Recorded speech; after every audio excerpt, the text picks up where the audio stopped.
Father. Call me Caleb. Welcome to Ms. Mojo, and today we're counting down our picks for the top 10 stars you forgot were on Buffy the Vampire Slayer. Carl, what are you doing? Well, I'm lost, and I have a map, so... I'm Xander. Listen. For this list, we're going over the actors whose appearances on the fantasy action series Buffy the Vampire Slayer may have gone unnoticed by many. Or maybe you just need reminding. If there's a star who appeared on the show that we forgot, please let us know in the comments. Number 10, Shane West. Prior to breakout roles on ER or the film A Walk to Remember, Shane West guest starred on Buffy in its second season. You could have fooled me. West played Sean Dwyer, a member of the Sunnydale High swim team. The team in question is suspected of using steroids, and while they are, they're certainly unusual. What do you mean? Their coach is actually dosing them with steroids in a sauna, which has the side effect of turning them into fish monsters. West's character and the rest of the affected creatures are eventually released into the wild. We have a feeling A Walk to Remember would have been a little more The Shape of Water had he kept the costume for that film.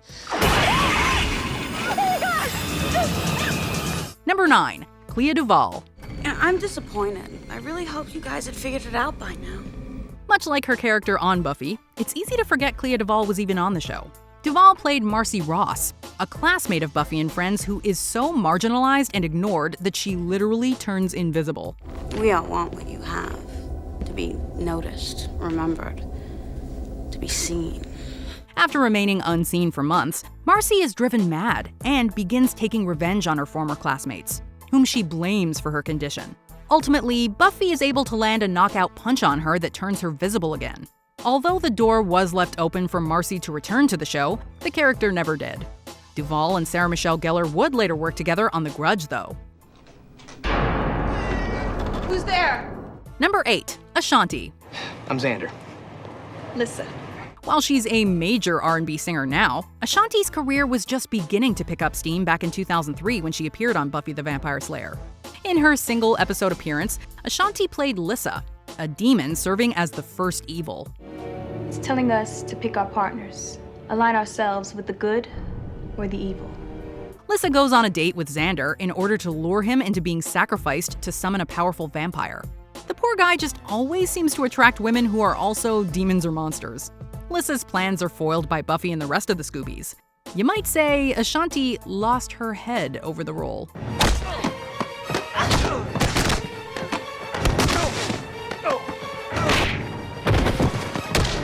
Number 7, Felicia Day. I've seen one. Well, my watcher won't show me a photograph of one.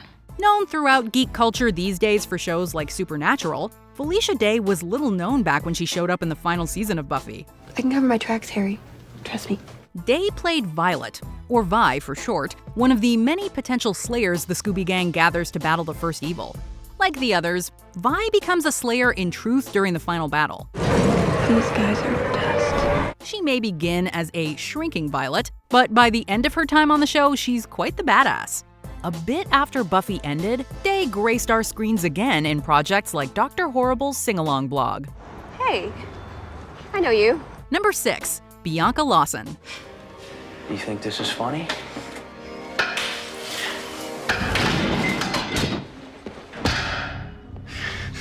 I think it is funny now. Speaking of other slayers, Bianca Lawson also played another in the line of vampire killers.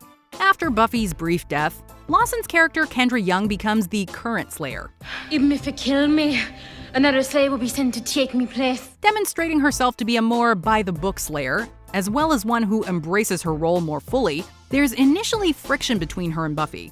Tragically, Kendra is killed by Drusilla, one of the season's villains, before she could develop more as a character.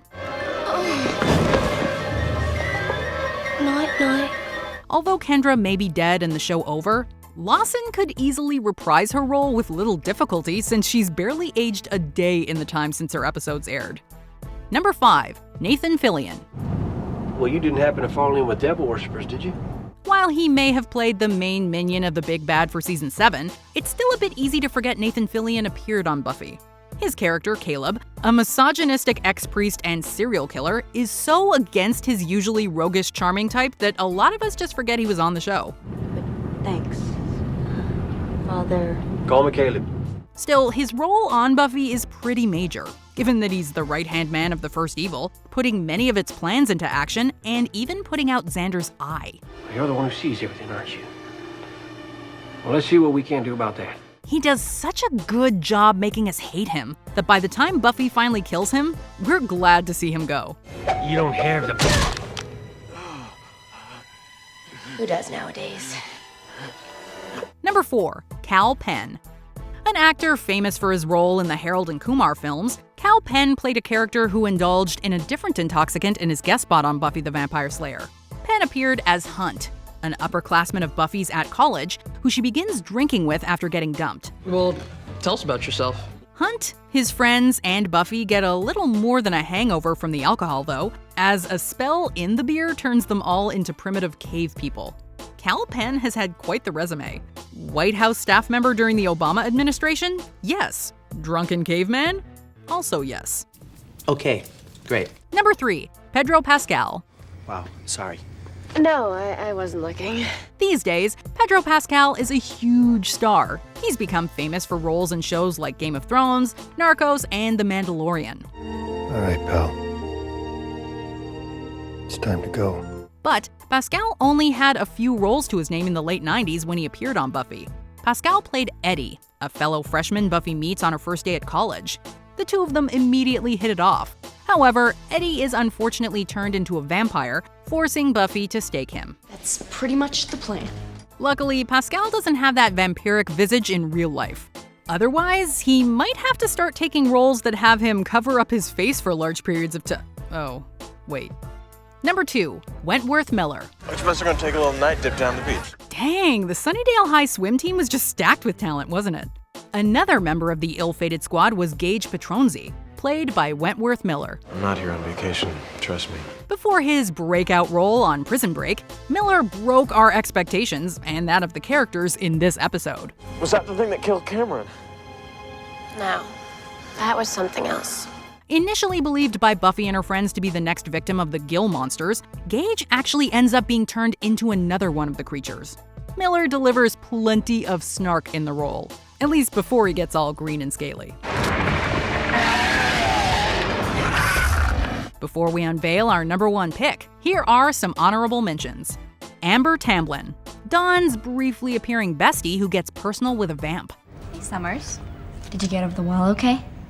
Yeah, my sister thinks I'm staying at your house. Rachel Bilson, one of the potential slayers, and object of Xander's fantasies. I've never been with a man before either.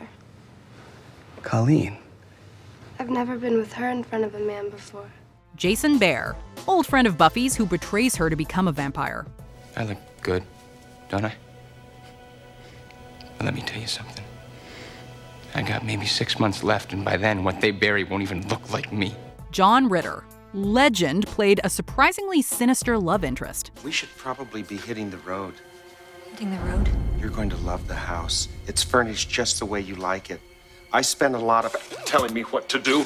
Time decorating. Conchata Farrell, nurse who helped turn the swim team into fish monsters. They're gonna be monsters.